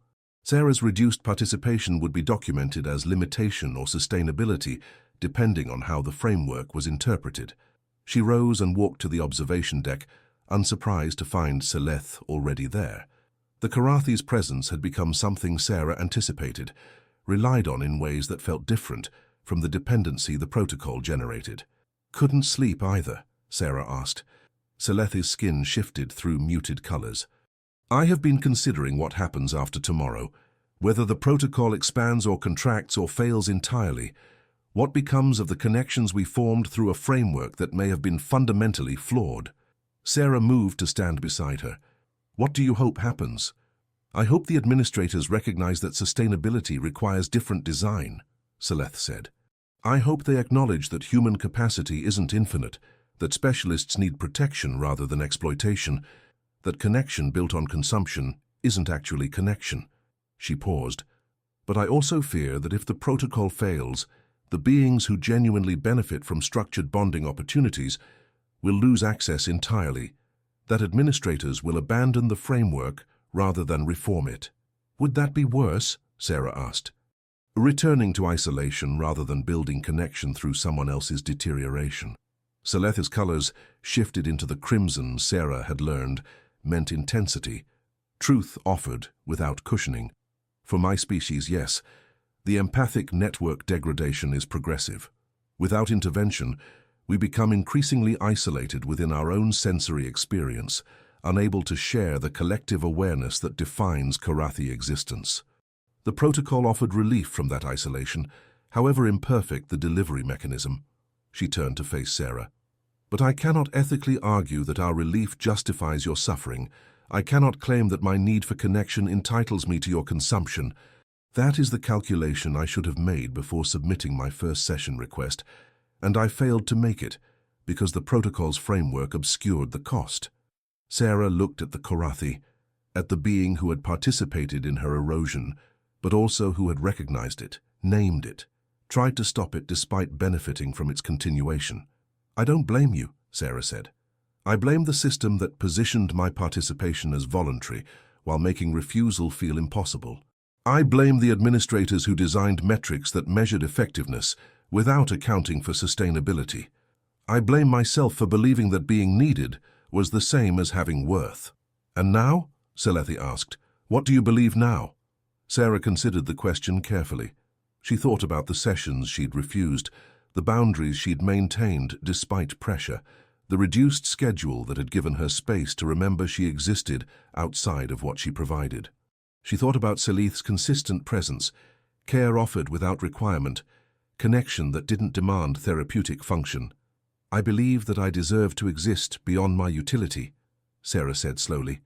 "That my value isn't determined by how much I can endure, or how many needs I can meet, or how exceptional my performance metrics appear. That genuine connection requires sustainability as foundation, and anything built on consumption isn't connection at all." She paused. "I also believe that tomorrow's evaluation will determine whether I can remain aboard this ship, or if maintaining my boundaries requires leaving entirely." Selethi's skin shifted through colors Sarah couldn't interpret, but felt as grief mixed with recognition. "If you leave, I will understand. If you stay, I will work to ensure the protocol is reformed rather than continued in its current form. Either way, I want you to know that I value you beyond your function, that knowing you has taught me things about ethical responsibility that no training or documentation could convey." Sarah felt something crack in her chest, some final defense against vulnerability. She'd spent weeks being touched by beings who needed what her body provided, but Selethi's words reached places that physical contact couldn't access, acknowledged parts of Sarah that had disappeared into the providing. "Thank you," Sarah said, and meant it for more than just the immediate kindness, meant it for all the ways Selethi had insisted Sarah mattered beyond her participation, had seen her when everyone else saw only function.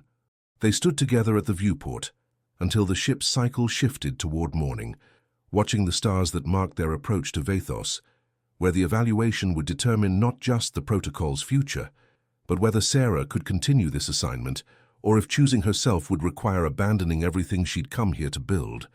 The relay station at Vathos was larger than Sarah had imagined, a sprawling structure that accommodated representatives from 17 different species and served as neutral ground for the kind of high-level evaluation that would determine framework implementation across the fleet.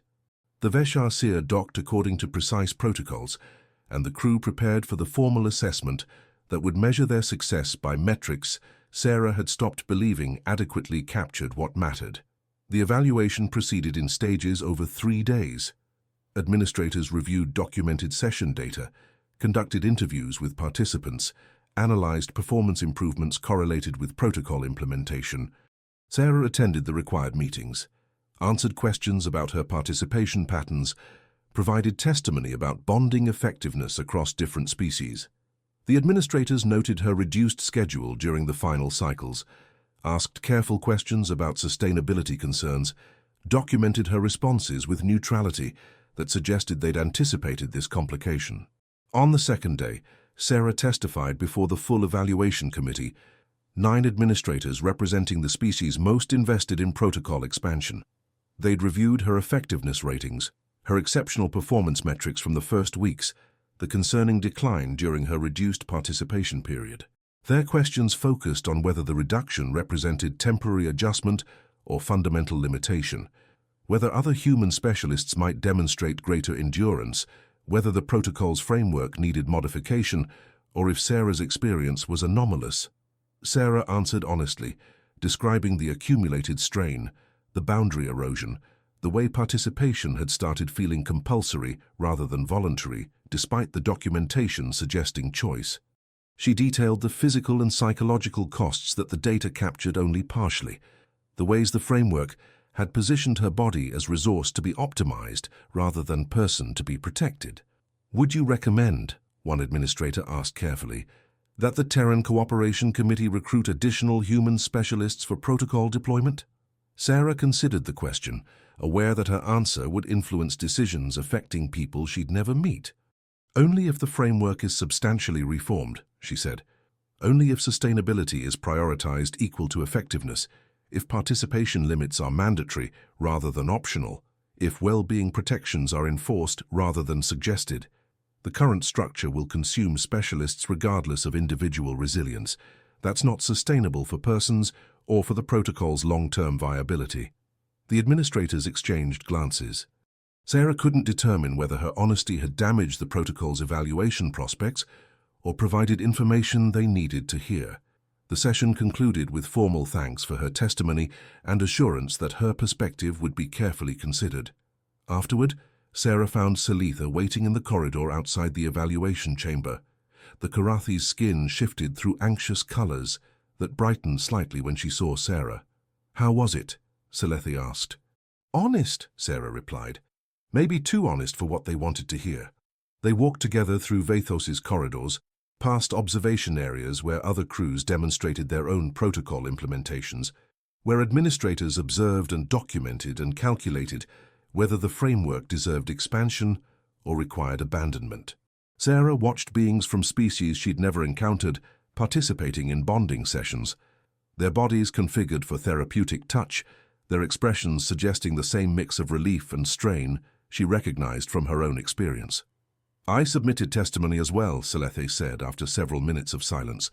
"Detailed documentation of what I observed during our sessions, how your deterioration became visible even while effectiveness metrics suggested success, how the protocol's framework obscured costs that should have been immediately apparent." Her colors shifted through determined purple. "I recommended mandatory participation limits and enhanced well-being monitoring. I also recommended that the convergence framework be suspended until sustainability protections can be integrated as core design rather than optional consideration." Sarah stopped walking. "You recommended suspension, but your species benefits significantly from structured bonding opportunities." "We benefit from connection that doesn't require someone else's consumption," Salethi corrected. "If the protocol can only function by treating human specialists as infrastructure, then it should not function at all.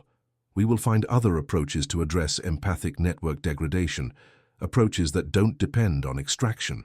She paused.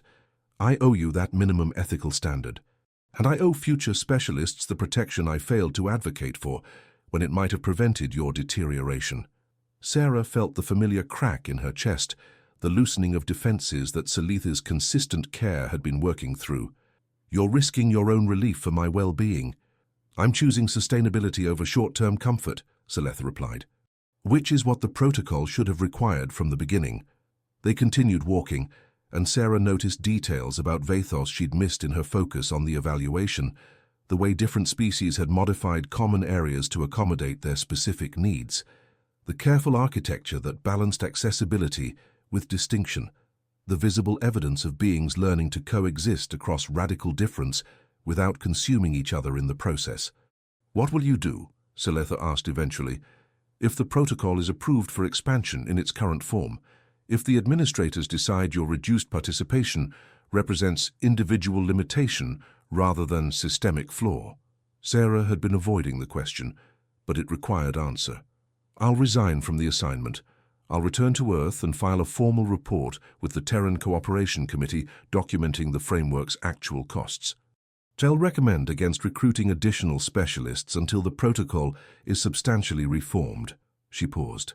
"I won't participate in a system that positions human capacity as infinite and consumption as acceptable cost of demonstrated effectiveness."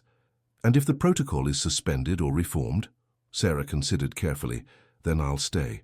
I'll participate in redesign efforts, help establish genuine sustainability protections, work to ensure the framework actually facilitates connection rather than just documenting impressive metrics built on specialist deterioration."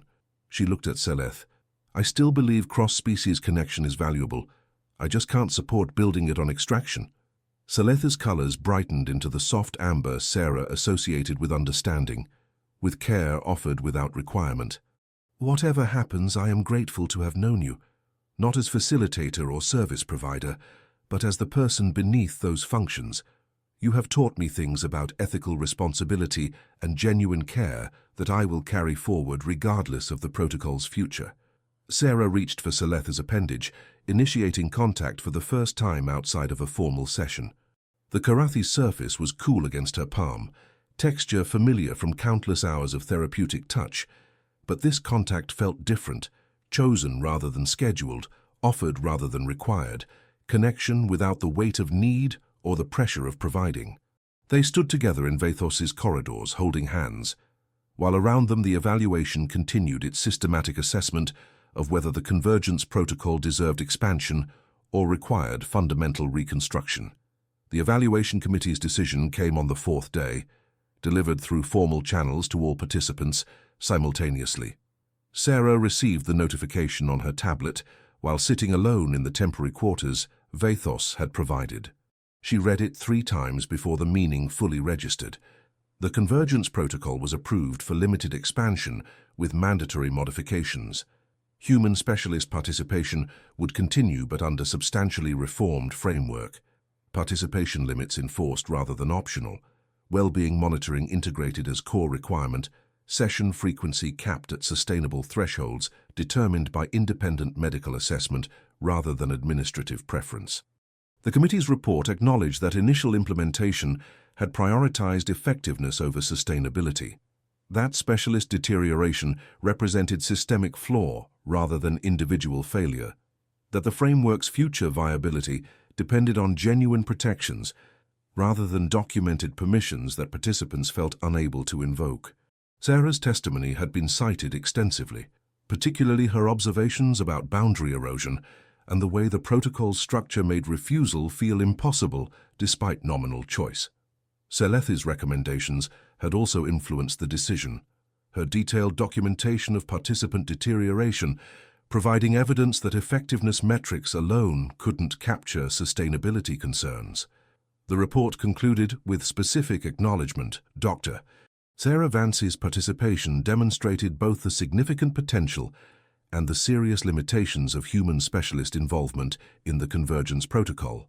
Her willingness to establish boundaries despite systemic pressure provided essential information that will guide implementation reforms. The committee commends her professionalism and recommends continued participation in protocol redesign efforts should she choose to remain with the assignment. Sarah set the tablet down and sat very still, processing emotions she couldn't immediately categorize. Relief that the protocol hadn't been approved in its exploitative form, validation that her boundaries had been recognized as necessary rather than weak, uncertainty about whether she wanted to continue this assignment, even under reformed framework, grief for the cycles she'd spent being consumed before anyone acknowledged the consumption. A knock on the door interrupted her processing. Sarah opened it to find Seletha, skin shifting through colors that looked like cautious hope. "You received the decision?" Seletha asked. "I did." "And?" Sarah stepped back, inviting the Karathi into the small quarters. "I'm trying to determine how I feel about it." Seletha entered and settled into the seating area with the deliberate care Sarah recognized as emotional complexity. The reforms are substantial. Participation limits, well-being monitoring, sustainability as core requirement rather than afterthought. These protections should prevent the kind of consumption you experienced. "Should," Sarah echoed.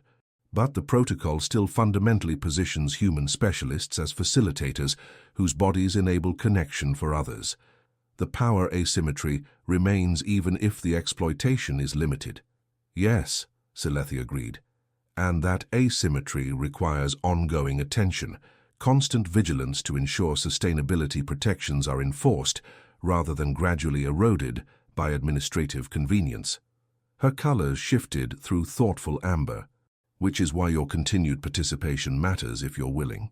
Someone who understands the cost can advocate for protections in ways administrators might not without that experience. Sarah considered the observation.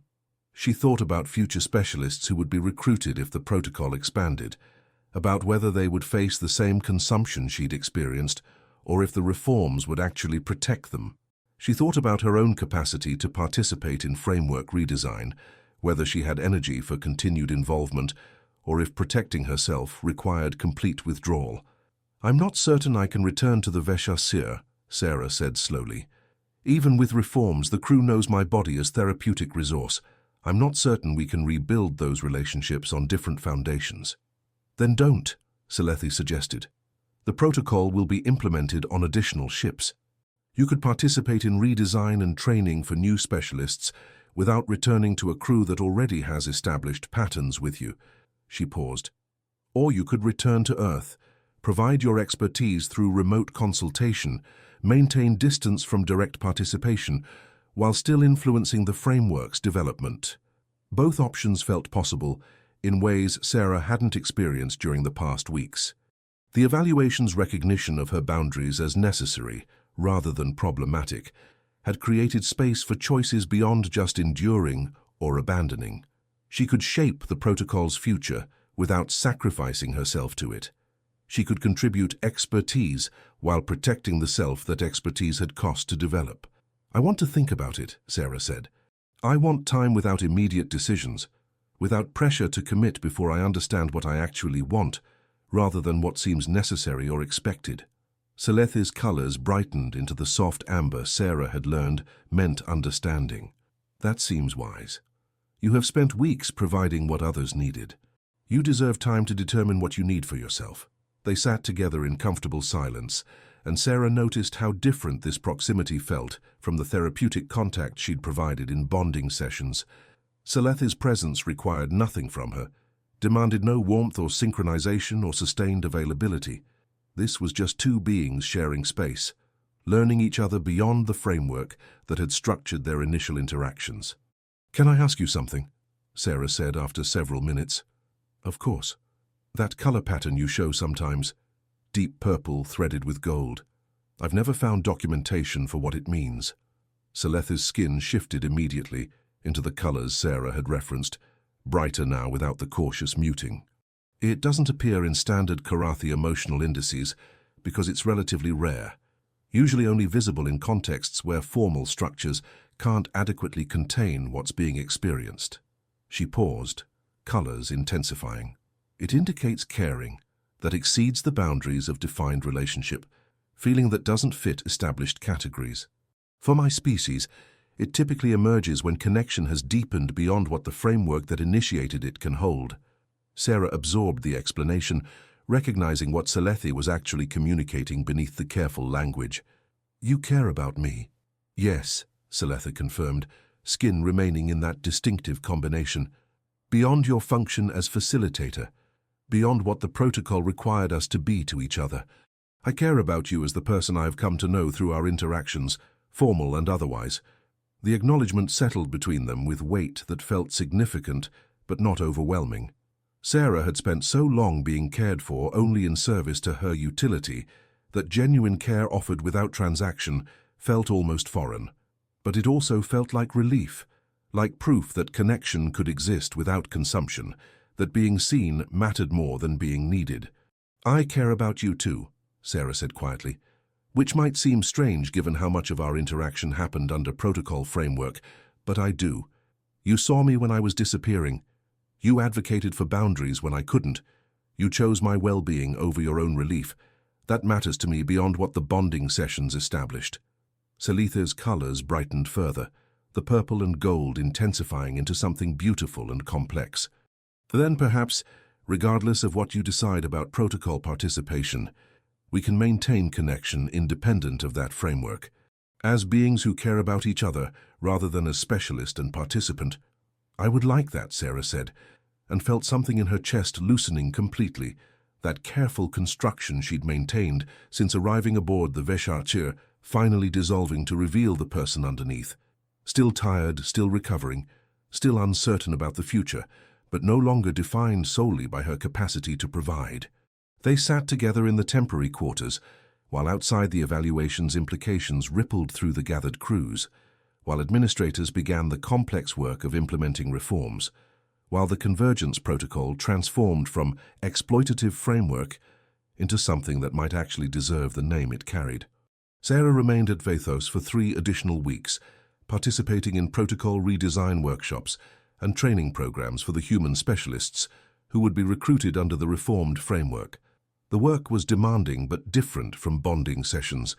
It required her expertise rather than her body, valued her experience rather than her endurance, positioned her as consultant rather than infrastructure.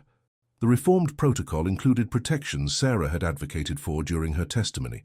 Mandatory participation limits of 3 sessions per cycle maximum, enforced rest intervals between sessions, independent medical monitoring with authority to override administrative scheduling, clear documentation that refusal carried no penalty and required no justification beyond participant preference. The framework also included provisions for ongoing assessment of specialist well-being, with automatic reduction in participation if monitoring indicated concerning patterns. Sarah contributed to developing training materials that would prepare future specialists for the actual experience, rather than the sanitized version the original briefing materials had presented. She wrote detailed documentation about boundary maintenance, about recognizing early signs of deterioration, about distinguishing genuine consent from inability to refuse. She participated in sessions where administrators learned to interpret specialist well-being indicators, to recognize when participation metrics suggested consumption rather than sustainable service. The work felt meaningful in ways the bonding sessions never had. Sarah was building something that might protect others from the erosion she'd experienced, creating structures that prioritized sustainability from the beginning rather than adding protections reactively after specialists failed in ways that couldn't be ignored.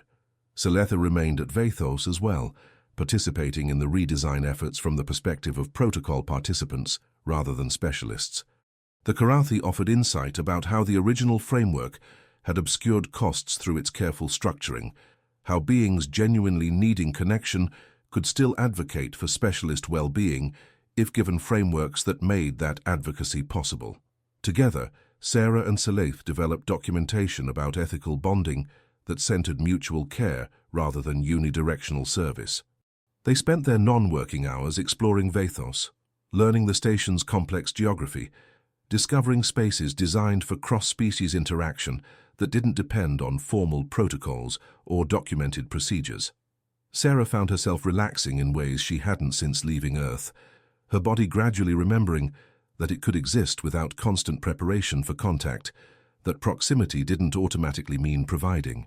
3 weeks into their stay, Sarah received formal communication from the Terran Cooperation Committee requesting her decision about continued protocol participation. The message outlined 3 options: return to active specialist assignment on a different ship operating under reformed framework, remain at Vathos as permanent training consultant for new specialists, or return to Earth with commendation and the option to provide remote expertise through documented consultation. Sarah reviewed the options carefully, considering what each would require from her and what each might offer in return. Active assignment would mean returning to bonding sessions, though under substantially improved protections. Training consultation would keep her engaged with protocol development while maintaining distance from direct participation. Return to Earth would provide complete separation, space to recover fully and determine whether she wanted any continued involvement. She found Sci-HFY in one of Vathos's observation areas, a space similar to the one aboard the Veshar, where they'd had so many significant conversations. The Karathi's skin brightened when Sarah approached, shifting into the purple and gold combination that meant care exceeding defined boundaries. The committee sent their formal request, Sarah said, settling into the seating area beside Sci-HFY. And you're considering options? Yes. Sarah looked out at the starfield visible through Vathos's extensive viewports. Part of me wants to return to Earth, to distance myself completely from the protocol and everything it represents, to remember who I was before becoming infrastructure. That would be understandable, Sci-HFY said carefully. You have given significant portions of yourself to this work. No one would fault you for choosing recovery over continued involvement. But another part of me, Sarah continued, wants to stay engaged, wants to ensure the reforms are actually implemented and enforced, wants to help train specialists so they don't experience what I experienced, wants to be part of building something sustainable rather than just documenting what failed. She paused. And there's you. If I return to Earth, we lose the connection we've been developing outside protocol framework. Sci-HFY's colors shifted through complex patterns Sarah was learning to read as emotional processing. I don't want to lose our connection either. But I also don't want to be the reason you remain engaged with work that has cost you so much. Your decision should prioritize your own well-being and recovery, not maintaining proximity to me." Sarah considered the careful boundary Salith was establishing, the way she insisted Sarah's choices should serve Sarah rather than others' preferences. It was exactly the kind of care the protocol had never required, the kind of attention that recognized Sarah as person rather than resource.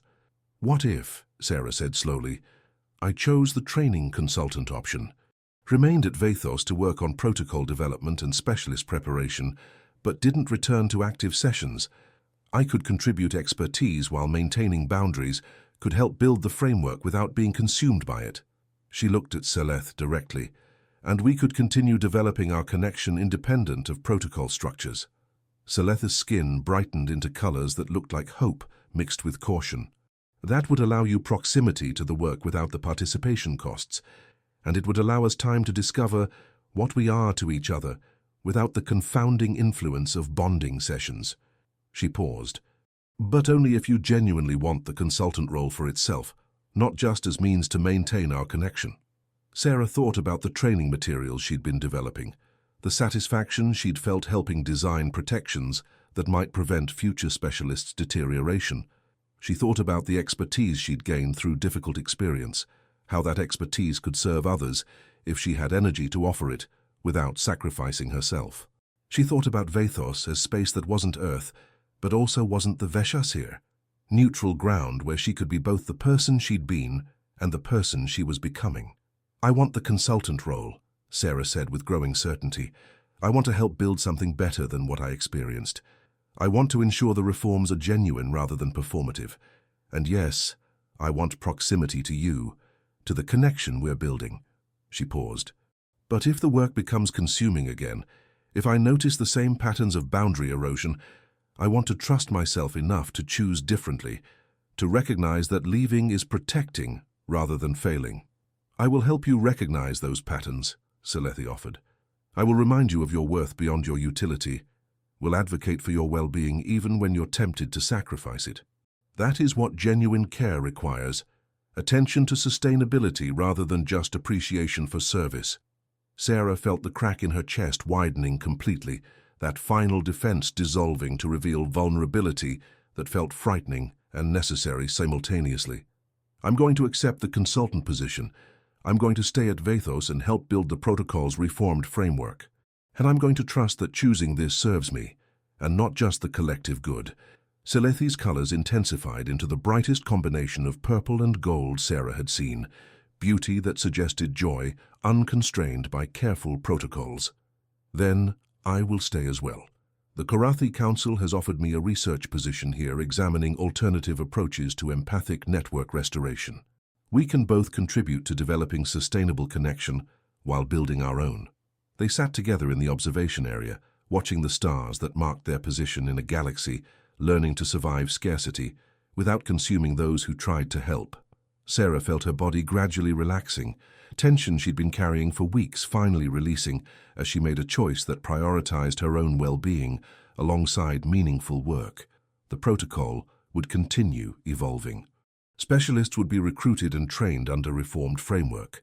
Connection would be built across difference through methods that valued sustainability, and Sarah would participate in that building without disappearing into it, contributing expertise while maintaining the boundaries that made contribution sustainable. For the first time since arriving aboard the Veshatir all those cycles ago, Sarah felt like she was choosing, rather than just accepting, like she existed beyond her function, like being needed and being valued might finally mean the same thing. 6 months passed with Sarah at Vathos, developing training protocols and consulting on protocol implementation across multiple ships. The work maintained the meaningful qualities she'd discovered during the initial redesign period, challenging but not consuming, valued but not exploitative, requiring expertise rather than endurance. She participated in regular medical monitoring, attended mandatory rest intervals, maintained strict participation limits even when administrators suggested exceptions might serve urgent needs. The reformed protocol's implementation generated mixed results across the fleet. Some ships demonstrated successful integration, of sustainability protections, with specialists reporting positive experiences and participants achieving desired bonding outcomes without concerning deterioration patterns. Other ships struggled with the framework's modifications, administrators attempting to circumvent participation limits or pressure specialists to exceed established thresholds. Sarah documented these patterns carefully, providing detailed analysis that informed ongoing refinement of enforcement mechanisms. She also maintained regular communication with the 4 human specialists recruited after the reforms were implemented. Each had been trained using materials Sarah developed, had reviewed her testimony about boundary maintenance, had been prepared for the actual experience rather than sanitized descriptions. They contacted her with questions about managing specific situations, about interpreting their own well-being indicators, about navigating pressure to provide beyond sustainable limits. Sarah offered guidance grounded in her experience, validating their concerns and reinforcing that refusal was protection rather than failure. Her relationship with Sci-HFY evolved gradually, deepening through shared work on connection frameworks and private time spent exploring what they meant to each other beyond protocol structure. They learned each other's rhythms, preferences, ways of processing difficulty and joy. They developed rituals unconnected to bonding sessions, shared meals adapted to accommodate their different physiologies, walks through Vathos's botanical areas where Sci-HFY showed Sarah plants from her homeworld, and Sarah shared stories about Earth's ecosystems, quiet evenings in observation areas where they simply existed together without agenda or requirement. The physical intimacy between them changed quality entirely. When they touched now, it was chosen rather than scheduled, mutual rather than unidirectional, exploratory rather than therapeutic. Sarah learned that Sci-HFY's skin could express pleasure through colors that didn't appear in any documentation, that Karathi experienced sensation through temperature and pressure in ways Sarah's human nervous system could barely comprehend. Sci-HFY learned the places on Sarah's body where touch felt good rather than just providing warmth, learned to read Sarah's breathing for desire rather than just synchronization, learned that humans could want without needing, could receive without the weight of providing. They didn't call it romance because neither species' frameworks quite contained what they were building, but Sarah knew it was care that exceeded friendship, connection that included physical desire alongside emotional intimacy, commitment that required ongoing negotiation rather than predetermined structure. It was messy and complex and required constant communication about boundaries and needs and sustainable pacing. It was also the most genuine connection Sarah had experienced since arriving in this sector of space. On a morning 6 months into her consultant work, Sarah received notification that the Terran Cooperation Committee wanted to discuss her continued assignment. She met with them via remote link, noting the 3 administrators who appeared on her screen were different from those who had initially recruited her. These were senior officials who had reviewed extensive documentation of protocol reform efforts. Dr. Vance, the lead administrator, began, "Your contributions to the Convergence Protocol's restructuring have been exceptional. The training materials you've developed have become standard across specialist preparation programs. Your ongoing consultation has proven invaluable for identifying implementation challenges early enough to address them systematically." The administrator paused. "We'd like to offer you a permanent position as Director of Human Specialist Programs, overseeing recruitment, training and well-being monitoring for all participants in the reformed protocol." Sarah considered the offer carefully. Director position meant expanded authority, more influence over how the framework evolved, greater capacity to protect specialists from the consumption she'd experienced. It also meant deeper entanglement with work that had cost her significantly, continued proximity to systems that would always carry some risk of reverting to exploitative patterns. What would the position require? Sarah asked. The administrator outlined expectations: oversight of specialist recruitment and training, development of enforcement mechanisms for sustainability protections, regular assessment of implementation across the fleet, advocacy for specialists when their well-being conflicted with administrative preferences. The work would be demanding, but the position included resources and authority to implement changes that would protect future participants. "I appreciate the offer," Sarah said after reviewing the details, "and I'm interested in the role, but I need to establish clear parameters before accepting. Of course, the administrator replied. What parameters did you have in mind? Sarah took a breath, centering herself before articulating boundaries she'd learned to maintain through difficult experience. First, the position must include guaranteed rest intervals and participation limits that apply to me as well as the specialists I'd oversee. I won't be effective advocating for sustainability if I'm modeling unsustainable practice. Second, I need authority to override administrative scheduling decisions when specialist well-being indicators suggest concerning patterns without requiring justification or lengthy approval processes. Third, I want quarterly independent assessment of my own well-being with automatic role adjustment if monitoring suggests the work is becoming consuming rather than challenging. The administrators exchanged glances. The lead official nodded slowly. Those parameters seem reasonable given the work's demands and your documented experience with sustainability concerns. We can incorporate them into the position structure. Then I accept, Sarah said, with the understanding that if I determine the work exceeds my capacity, despite the protections, I can step back without penalty or assumption of failure. Agreed, the administrator confirmed. Your well-being matters to us, Dr. Vance. Not just because you're valuable to the protocol's success, but because you deserve care for its own sake. The reforms you helped design should apply to everyone involved in this work, including you. The conversation concluded with administrative details about position implementation and timeline for transition. After they disconnected, Sarah sat in her quarters processing what she'd committed to and what she'd required in exchange. The director role would be challenging, would require sustained energy and attention, would place her at the center of ongoing efforts to keep the protocol from reverting to exploitative patterns. But she'd established boundaries that protected her capacity to do that work sustainably, had insisted on recognition as person rather than just resource, had trusted herself enough to articulate what she needed rather than just accepting what was offered. She found Sci-HFY in the research facility, where the Karathi had been developing alternative approaches to empathic network restoration. Sci-HFY's colors brightened immediately when Sarah entered, the purple and gold combination that meant care beyond defined boundaries. You look thoughtful, Sci-HFY observed. Significant conversation? The committee offered me Director of Human Specialist Programs, Sarah said, settling into the seating area beside Sci-HFY's workspace. Permanent position overseeing the entire framework's implementation across the fleet. Sci-HFY's colors shifted through complex patterns. And you're considering accepting? I did accept, Sarah clarified, with clear boundaries about sustainability protections and the right to step back if the work becomes consuming. That seems wise, Sci-HFY said carefully. The role allows you influence to protect future specialists while maintaining the boundaries that make your participation sustainable. She paused.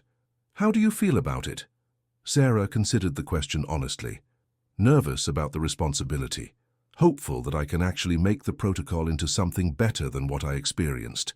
Grateful that I've learned to establish boundaries rather than just accepting whatever framework is offered. She looked at Sci-HFY directly. And I want to know how it affects you, affects us if I take this position. Sci-HFY's colors brightened into the shade that meant understanding mixed with care. It doesn't change what we are to each other. You'll be engaged with important work that uses your expertise meaningfully. I'll be engaged with my own research developing empathic restoration approaches that don't depend on extraction. We'll both be building things that matter while maintaining connection between us. She paused.